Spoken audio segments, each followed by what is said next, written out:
today's episode, we have MLA for Vancouver Mount Pleasant area, Melanie Mark, and the Society Promoting Environmental Conservation, and none other than singer-actor Nathaniel Arcan.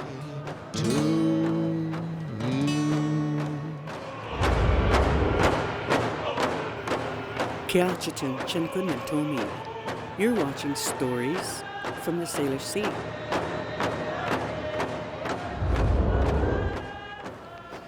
H. Siam, in the highest of your honor, we thank you for joining us. We have special guest with us, Woman of the Century, young lady ambassador upholding the Indigenous governance as well as the 1-year anniversary of joining the municipal government. First off, Melanie Mark, thank you for joining our viewers today on such short notice. Happy to be here. It's an honor. I'd like to celebrate your own heritage. Humble apology to say your own name, as I didn't want to say it wrong, please. Sure. So I'm Niskan Gitsan on my mom's side, and I'm Cree and Ojibwe on my dad's side. My Niskan name is Lahaikwiskak, which means eagle that passes on to the next generation. Who had Happy New Year's just recently at the PNE named... Yes, the Niska just celebrated Hobier. Thousands of municipal First Nations, local First Nations came out to celebrate. The drum drill was amazing. It's a celebration of our Lunar New Year. The spring is coming. It's to celebrate the Ulukan. So it was a really, really proud and joyous event. Black History Month for February, 150-year anniversary for Vancouver. Well, there's certainly a lot to celebrate, but there's also a lot of challenges going on in our communities, and to remind all of us to, just come together in solidarity and make sure that we keep fighting for those rights. I know a lot of folks are feeling the pressure that our human rights are being devalued. And, the Women's March was a real testament of us coming together in solidarity to fight for rights and to fight for diversity. Whole generations out there, 5 or 6 generations out for that Women's March. Yeah, it was an important day, again, just to be in unity and to remember that we're gonna come united against hate and xenophobia and all of those factors that really force oppression and to stand together against just the fear that I think is in our society. And, we shouldn't be a threat, right? Our voice of difference shouldn't be a threat. It should be embraced, not just in Canada, but down south and everywhere else. In the mainstream governance as well as the Indigenous governments, the generations are so crucial, the ceremonial part of the evolution, 150 years of Vancouver. Could you focus on our children's perspectives with Vancouver growing around our unceded territories? In your perspective as Child and Family Services, give us an overall of where we're at with our children's services, please. Yeah, so, I grew up in East Vancouver. I grew up not living on my traditional territory. I was born at Vancouver General Hospital. And I didn't really have a strong sense of my cultural identity. I knew my immediate family, but it took a while. In fact, it wasn't until I went to Native Ed to really embrace my culture and understand the impact of residential school on my grandparents.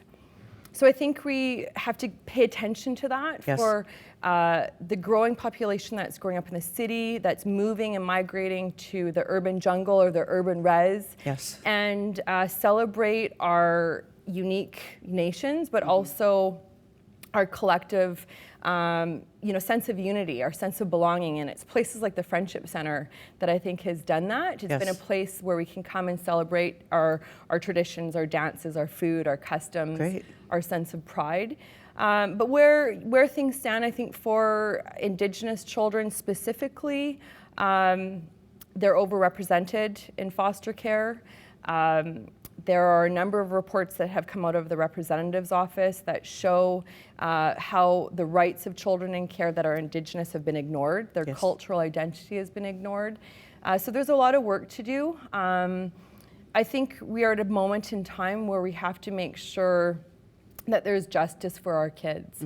Truth and reconciliation was an opportunity for a call to action, to acknowledge what the survivors, our elders, our grandparents have gone through and are still living with today, that trauma of being ripped from their families.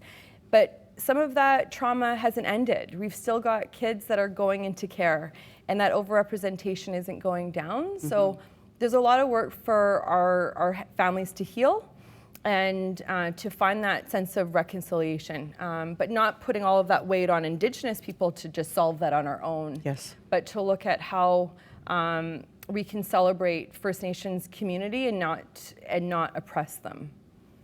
With that in mind, middle of a family event, middle of February, we have, would you talk about the family gathering on Valentine's?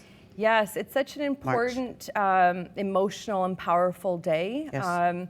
This is the 20th annual event, the Women's March. We come together in solidarity to say no to violence and hate, our murdered Indigenous women and girls. I think it's such an important event. All sectors of the community come together, walk together, drum together, but are really, again, calling for that action. So this year, next week is February 14th, the first day of the legislature. It's the throne speech. I am not going to be attending in the legislature with my colleagues. I am going to stand with the women in the march because I think it's important that we pay attention to this issue. Thousands of women and girls are going missing, and most of them are Indigenous, and we need justice for the family. So I think there's solidarity and marching, but I think the march is also about healing. And the Survivors Totem Pole downtown, from Bernie Williams, is a reminder of that healing is within us. It's present, and it's within reach. In conclusion, would you be able to talk about the 150-year plus? Yeah, Canada's celebrating, a huge birthday, a huge milestone. I think for many Canadians, this is a big birthday. It's a time to celebrate our diversity and to look forward to the next 150 years about continuous celebration of that diversity, not oppression or suppression. I think we've come a long way as Indigenous people in this country. We're still standing, is what I often tell folks. And so there's a lot to celebrate, but there's also a lot of work to do. So, with that in mind, if you could, in closing, offer the public strength tools that got you where you're at, reaching your goals. Sure. Well, my family played a big part. 1 minute. Please go ahead. Sure. My family played a big part in that. My aunts and the matriarchs. So I think we really have to uplift and celebrate our matriarchs. I most certainly believe that culture saves lives, and that we have to do everything in our power not to celebrate our language, our diversity, our medicines, and bring that sense of pride, because I didn't grow up with a lot of pride, but today I can tell you I'm so proud of my grandparents and everything that they stood for, all of our elders, and what our children have to look forward to. In the highest of your honor, we thank you for being out there for us, doing the inevitable, stepping forward still, and the strong for your strength. For our Stories from the Salish Sea witnesses, as well as viewers, we brought medicine from the land: cedar, sage, sweetgrass, gachmin. It's all medicines that we use on vigils for healing process. People can bath in them, smudge in them, wear them on their person, and we offer you appreciation, a thank you for Happy New Year celebration, and wish you the best of the best for Stories from the Salish Sea. Thank you, Kelly. Thank you, and congratulations. I know you're hitting your 1-year anniversary sometime this month. So We are. Thank you for all of your work and just being a storyteller for our people. It's awesome. Congratulations. We're humbled. Told you wouldn't be the same with Stories from the Salish Sea. Thank you, Melanie Mark. I told you wouldn't be the same. Don't touch that dial.